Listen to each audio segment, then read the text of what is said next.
जय हिंद दोस्तों। तो क्या हाल चाल है आप लोगों के। तो आज हम जो है बात करना चाहता नहीं कि जो है कूलाम के नियम क्या है, लेकिन उससे पहले मैं जो है आपको कुछ नोट्स पॉइंट्स बताना चाहता हूँ।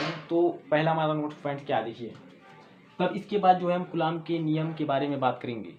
तो नोट पॉइंट्स क्या देखिए, पहला नोट पॉइंट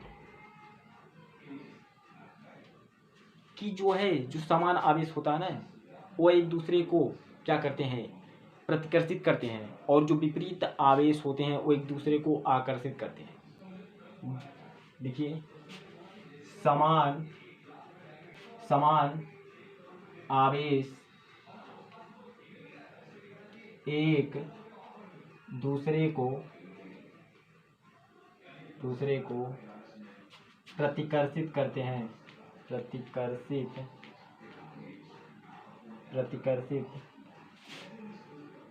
करते हैं तथा विपरीत आवेश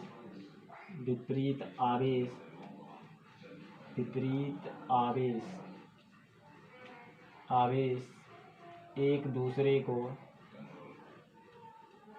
दूसरे को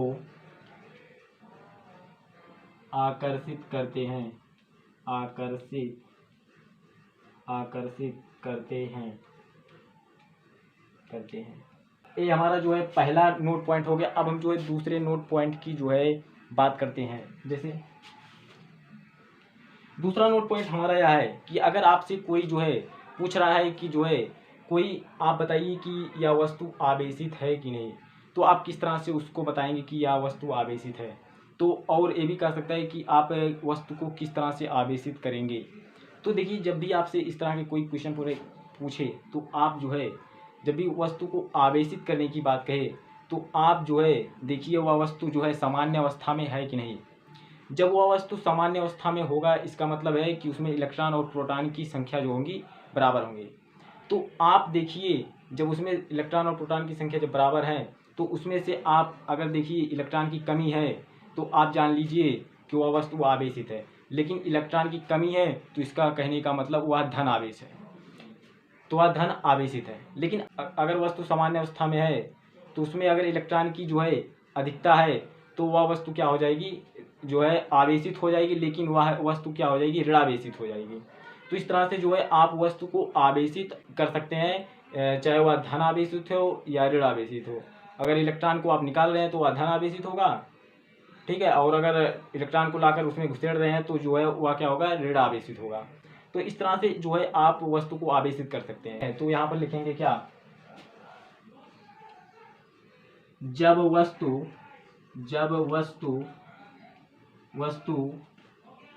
आवेशित होता है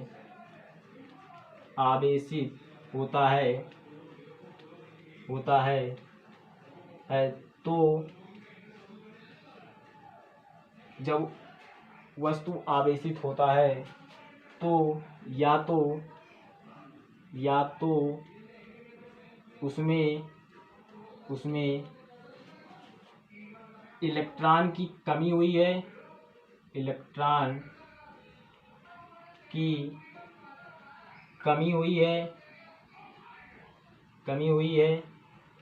या इलेक्ट्रॉन की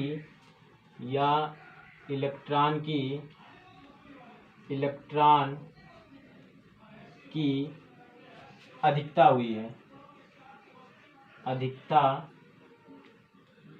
है। तो इस तरह से जो है आप वस्तु को आवेशित कर सकते हैं। यानी कि जब भी वस्तु आवेशित होगा तो या तो उसमें जो है इलेक्ट्रॉन की अधिकता होगा या तो इलेक्ट्रॉन की क्या होगी, कमी होगा। तो इस तरह से आप जो है वस्तु को आवेशित जो है चेक कर सकते हैं कि वस्तु आवेशित है कि नहीं। तो अगर आपको आवेशित करना तो वही करेंगे कि इलेक्ट्रॉन को या तो निकाल लो या तो निकाल के उठा के डाल दो उसमें। तो अब हम जो है तीसरे नोट पॉइंट की बात करते हैं। तीसरा नोट पॉइंट हमारा क्या होगा, हम इसको हटा देते हैं तो तीसरे नोट पॉइंट को लिखते हैं। तो हमारा जो है तीसरा नोट पॉइंट क्या लिखे, तीसरा नोट पॉइंट यह है कि जैसे अगर आपका वस्तु आवेशित है, आवेशित का मतलब क्या है, चाहे वह धन आवेशित हो या ऋण आवेशित हो। तो अगर आपका वस्तु धन आवेशित है तब उस समय उस वस्तु के द्रव्यमान पर क्या प्रभाव पड़ेगा, और जब वस्तु आपका ऋण आवेशित होगा तब उस समय जो है आपके वस्तु के द्रव्यमान पर क्या प्रभाव पड़ेगा। तो हम बात करते हैं जब वस्तु आपका जो है धन आवेशित होता है, तो आपका वस्तु जब धन आवेशित है तो कहने का मतलब उस वस्तु में से आपने जो है इलेक्ट्रॉन को निकाल के उठा के फेंक दिया है, तो वह वस्तु क्या हो गया, धन आवेशित है। तो आप एक चीज़ जानते हैं, जब आप इलेक्ट्रॉन को उसमें से निकाल के फेंक रहे हैं तो कहने का मतलब, तो आप जानते हैं कि इलेक्ट्रॉन का द्रव्यमान कितना होता है, 9.1 × 10⁻36 किलोग्राम होता है ये। तो आपने इलेक्ट्रॉन को निकाल के उस वस्तु में से फेंका है, तो कहने का मतलब उतने द्रव्यमान को भी फेंका होगा। तो पहले का द्रव्यमान कुछ और रहा, जब निकाल फेंक दिया तो कुछ और हो गया, क्या मतलब द्रव्यमान में क्या हो गया, कमी हुई है। तो हमें क्या लिखा, और जब ऋण आवेशित होए तो उमें लायक तो क्या कर गया, बाहर से इलेक्ट्रॉन लायक में डाल देगा वस्तुआ में, ठीक है। जब वस्तुओं में इलेक्ट्रॉन डाल देगा लायक है, तो इलेक्ट्रॉन का द्रव्यमान जनता है 9.1 × 10⁻31 किलोग्राम होता है। तो वस्तु में क्या हुई है, द्रव्यमान की अधिकता हुई है। वस्तु में इलेक्ट्रॉन का लायक डाला था, तो इलेक्ट्रॉन डल गया, तो इलेक्ट्रॉन के कुछ द्रव्यमान होते हैं। तो जब द्रव्यमान होते है तो पहले वस्तु का द्रव्यमान कुछ हो रहा है, जब लायक डाल देगा इलेक्ट्रॉन का तो ओके द्रव्यमान बढ़ जाए, क्या मतलब ओके द्रव्यमान में क्या हुई है, बढ़ोतरी हुई है। तो हम नोट पॉइंट में यही लिखेंगे, जब वस्तु धन आवेशित होगा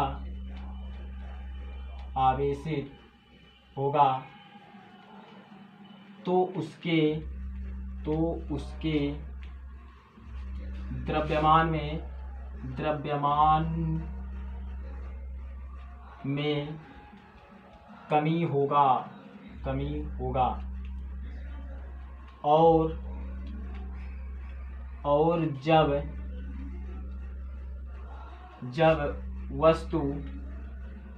वस्तु ऋण आवेशित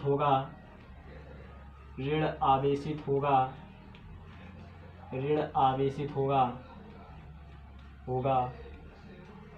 तो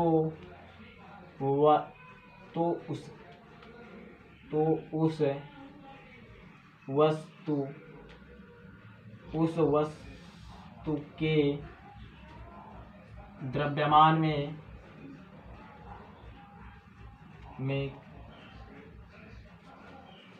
द्रव्यमान में अधिकता होगा। तो इस तरह से हमारा तीसरा नोट पॉइंट हो गया। जो है चौथा नोट पॉइंट यह है, कौनो वस्तु तभी संभव हो सकता है जब उनमें द्रव्यमान हुए, और अगर कौनो वस्तु में आवेश ना आए तो वो वस्तु रह सकता है। बिना आवेश के तो वस्तु रह सकता है, लेकिन अगर द्रव्यमान ना आए तो वस्तु रह ना सकती। ये हमारा चौथा नोट है। बिना द्रव्यमान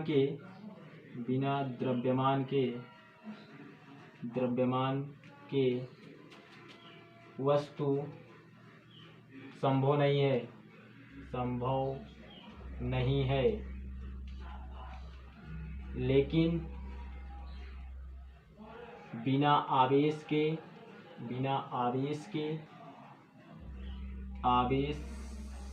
के वस्तु संभव है। तो इस तरह से सभी नोट्स पॉइंट्स जो हैं खत्म हो गए। अब हम जो कूलाम के नियम की बात करते हैं, तो अब हम जो है कूलाम के नियम को देखते हैं। तो कूलाम का नियम, हेडिंग डालते हैं कूलाम का नियम। तो कूलाम के का नियम रहा, तो एक का देखा। तो सबसे पहले हम लिख ले थे, एक बाद जो नहीं के अब अच्छी तरह से समझ ले।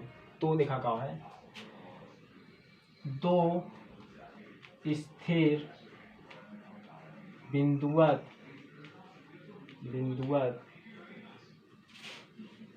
आवेशों के बीच लगने वाला आकर्षण अथवा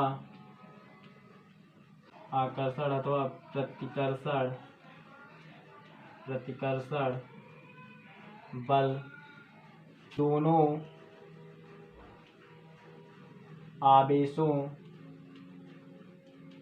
आवेशों के मात्राओं के गुणनफल के अनुक्रमानुपाती होता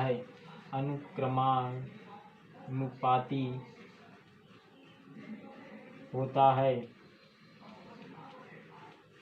तथा उन्हीं आवेशों के बीच की दूरी के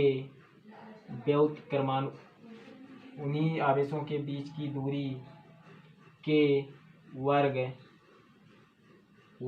के व्युत्क्रमानुपाती होता